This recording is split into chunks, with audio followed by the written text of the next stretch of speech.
what's up, everybody? Mike Watson back again for the second part of Chat and Draw. If you're just tuning in and joining us right now, I am Most Epic, the most enthusiastic person in comics, also known as the publisher and lead creative for Freestyle Comics. And this is my show where we chat and we draw. And I've been doing it about to be 400 episodes. I really need to figure this out. I need to really I got to sit down and count the episodes so I know exactly where I'm at, because 400 is coming really close. Like I feel like I'm like on 485 or something, or 385 or something like that. But that's crazy that this show's been going on that long. So right now, tuning in. Thanks for tuning in. Go check out my Kickstarter at fskgo.com. Go check that out. It's going on right now. We probably got about, I think 7 days left on that Kickstarter. Haven't checked it because I have in my head that if I don't check it, more money will be put onto it. So I'll check it at the end of the night. But any support you guys can throw that way, whether that's a share, a pledge, or just spreading the word of it, it would be much appreciated. So we're going to get right into our episode. I'm going to bring our guests out in traditional chat and draw fashion. Bang. Wait a second. A new opponent has interrupted the tournament.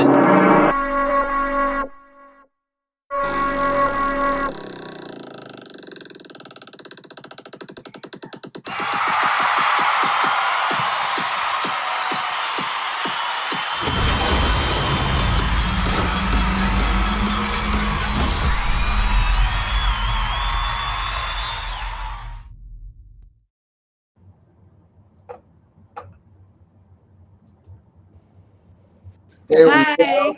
Hello, how you doing? I'm doing well. How are you? Doing good. Glad to have you. Glad to have you here on this chat talking with us. Why don't you go ahead and introduce yourself to everybody?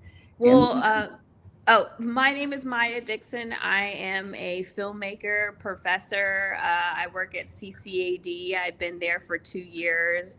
Been filmmaking for about 10 years and working on a new film. Awesome. I think you're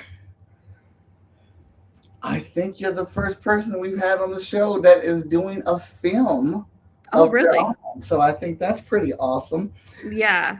All right. So let me get here. Let's get on the drawing board. Switching scenes. Bam.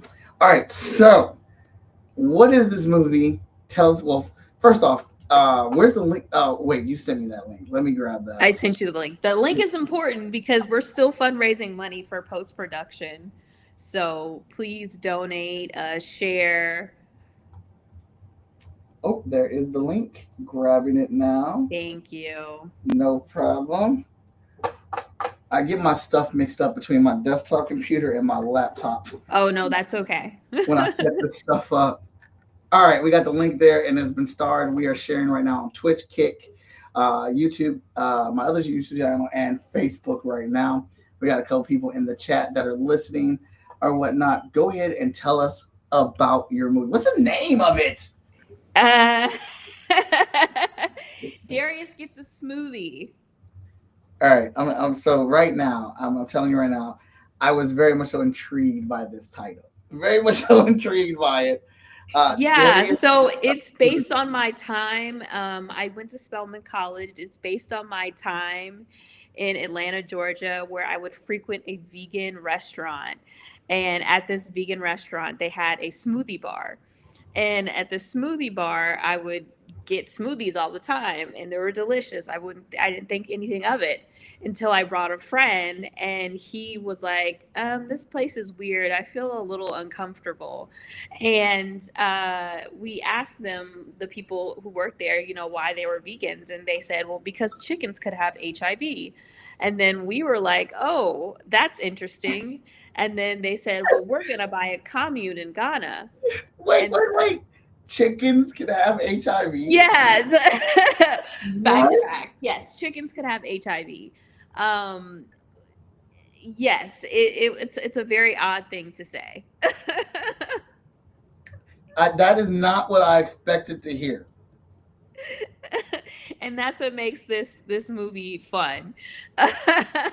Yeah, that was not on my bingo card for this conversation. Chickens could have HIV, so tell your friends that chickens could have HIV. I did not know that. Is that like a real thing? No, it's not a real thing. It's just something that they said that made me think this place is a little strange. This place is not quite what it appears to be. But also they said that they were going to build they had already bought some land in Ghana, and that they were going to have a commune in Ghana. And so, yeah, pretty crazy, huh? Yeah. So we realized, and we looked at each other, and we were like, "Oh, this is a cult."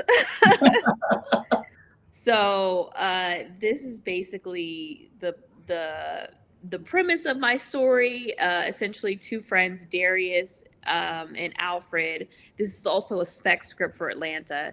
Darius and Alfred go into a restaurant that has a smoothie bar, and one friend is really into it, and the other friend is not.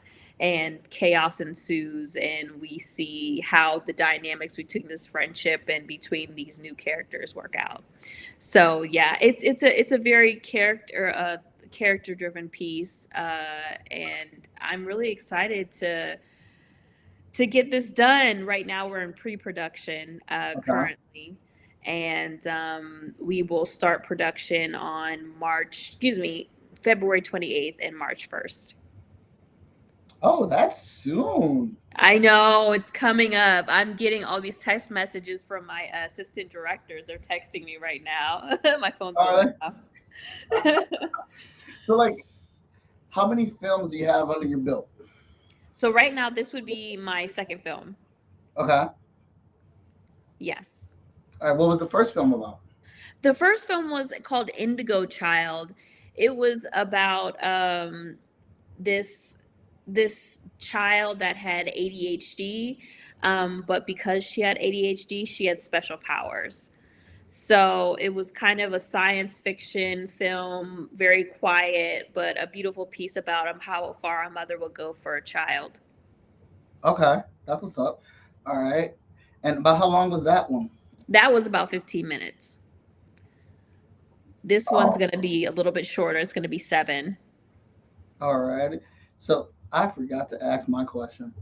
What is your origin story? How do we even get the film? How do we get here for this to be your thing?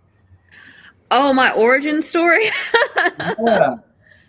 Well, I was born and raised in Columbus, Ohio. I've always really enjoyed movies and television.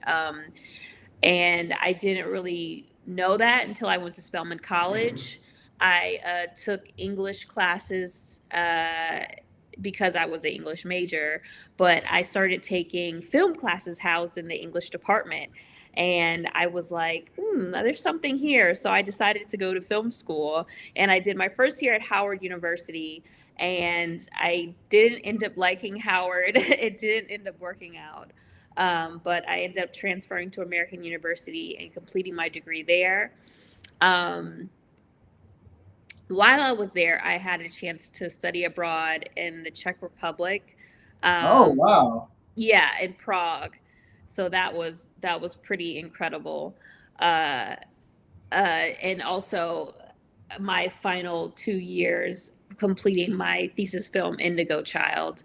And after I completed Indigo Child, we got into 3 film festivals. We got into Origins Film Festival here in Columbus, Ohio. We got into Morehouse College Human Rights Film Festival in Atlanta, Georgia, and the Black San Francisco Film Festival in San Francisco, California. Wow, that's impressive. And I'm ashamed that I don't know this. I talk to you once or twice a week at school. Yeah, we see each other once or twice. But, I think it's casual talk. And then also I don't like talking about myself. I need to work on that.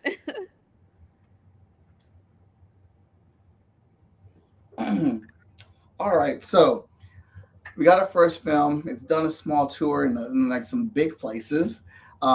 You've been to some amazing places. Now you're here for your second film. You're doing a GoFundMe right now to get this labeled about a smoothie shop that said they were starting their own thing because chickens could get HIV. which is a great premise that you have this thing to start off of. Tell us Yes. about the character that we have that I'm drawing for you right now. You're drawing Darius. Darius, how do I explain Darius? Darius he's whimsical, he's fun, he's aloof, he's very connected to the universe and the world, but he also does not listen to words of caution, words of words of caution, words of word am I looking for? I'm trying to think of the word. He doesn't just like go by the rules, if that makes sense. Not a serious guy, but has a lot of whimsy to him.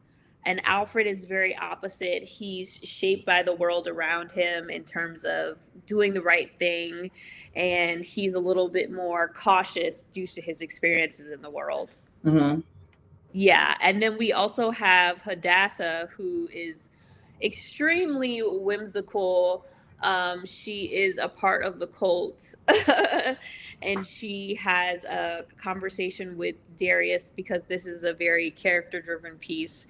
And she kind of lets go of a couple secrets with the cult in terms of who they worship and how she is connected to the universe because she's a vegan. So Okay. Oh, that's different. All right, there we go. All right, so what? Walk us through like what's day one going to look like for you? Like how much prep and planning are you doing for this? How do you start off your day one once you start filming this? The very first day of production, we're probably going to do rehearsals. We'll also look in the space because the art director basically is someone who's very important to this project. We have a space that's kind of my DP says corporate. Mm-hmm. So we have an art director who's kind of going to make our space look like a hippie hut or more hippie, if that makes sense.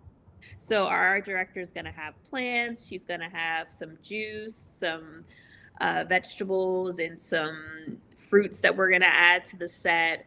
We're going to add some art, some African art as well. So basically set dressing is going to be extremely important when we get into the space. The next things we're going to do is rehearsals. I'm going to talk to the actors, see how they feel, get a feel for how they think that they should interact. And one of our characters is going to improvise, which I think is fun. I'm not going to spoil it. But one of our characters is going to improvise. So I think that's going to be really interesting.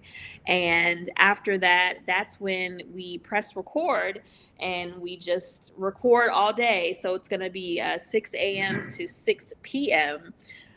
Where we're going to be shooting this the entirety of our project. Are you going to do this all in one day? No, we have 2 days. Okay. Oh, okay. I was like, wow. All right. That's no, all right. No. 2 days. 2 days. So 6 a.m. to 6 p.m. for 2 days. Yes.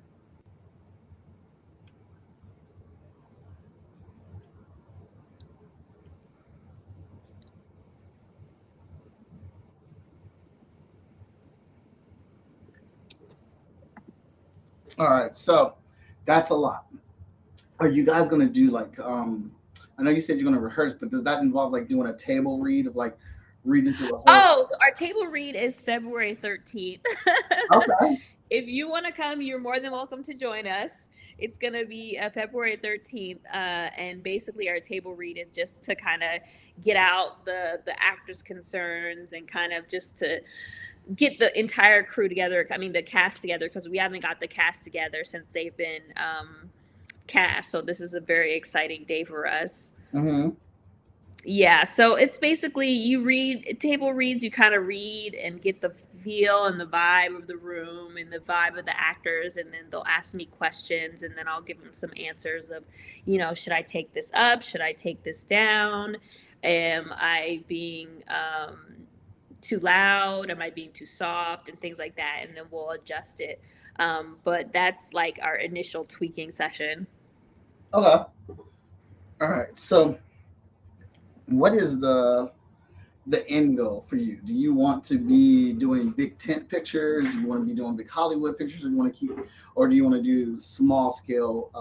I think I'm going to stay on the indie market. I would love to be like Spike Lee, doing big indie pictures. So that's probably the goal. Or like Ava DuVernay in her early years. I would like to stay on the small because you have a lot of more creative control. Usually, when you do those big Hollywood pictures, you don't have as much creative control. So I think I want to be able to have creative control over what I do. So I'm going to keep it to my small scale, not small scale, because to most people this is big scale. But yeah, keeping it to indie. All right. But what if you got approached with the offer from big? I take it. I take it. It's money. No, it's not just money. It's exposure. I think the most important thing is exposure, and letting different people know, like, here I am. I'm a filmmaker. So I think exposure is probably the most important thing. Okay. Cool. So is there like, let's hear it. Is there a dream actor that you want to direct? I really Wait, no. I rephrase that. Is there a cast? Like, what if you could put together your dream Oh my team cast? gosh. I What would don't that be? know. That's a really interesting question. I have not actually thought about that. I would say my dream actor is Trevor Jackson from Grownish. Have you seen him? Yes. Hmm. Yeah, he was probably be my dream actor. Maybe Angela Bassett would be on there as well. Who else do I like? Lakeith Stanfield. I'm trying to think of other people that I really like.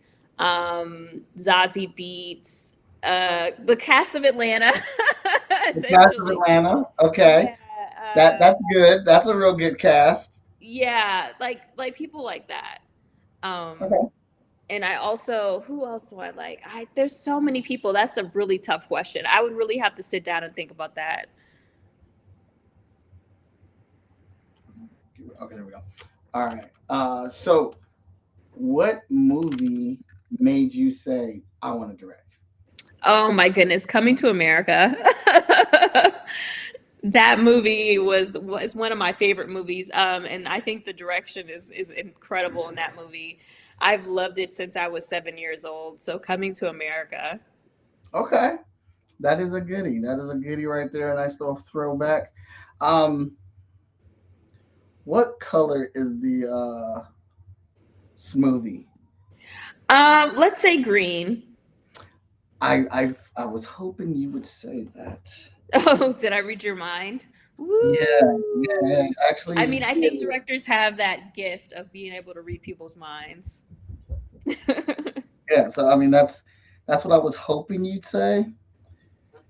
All right. Cool. Now let's get rid of that up there. Let's. Oh, can I make this my reference layer? All right. So if you got offered a position, direct a big film, you would. We've talked about some of your favorite actors with the movie that got you into it. Um, any advice for anyone trying to walk the same path as you? That's a really good question. I'd say to take one step at a time and then also not be embarrassed of your early work because there's a lot Uh-huh. of short films I have out there. So let's just say there's a lot of short films I have out there that will never see the light of day. Um, so this is my second film. But just not to be embarrassed of the work that you create and knowing that once you do more and more, you're going to get better and better. But also being able to find a good team. For my first short film, Indigo Child, I did not have a good team. I'm just going to be honest. I had a great cinematographer. Shout out to Aaron Tucker. Um,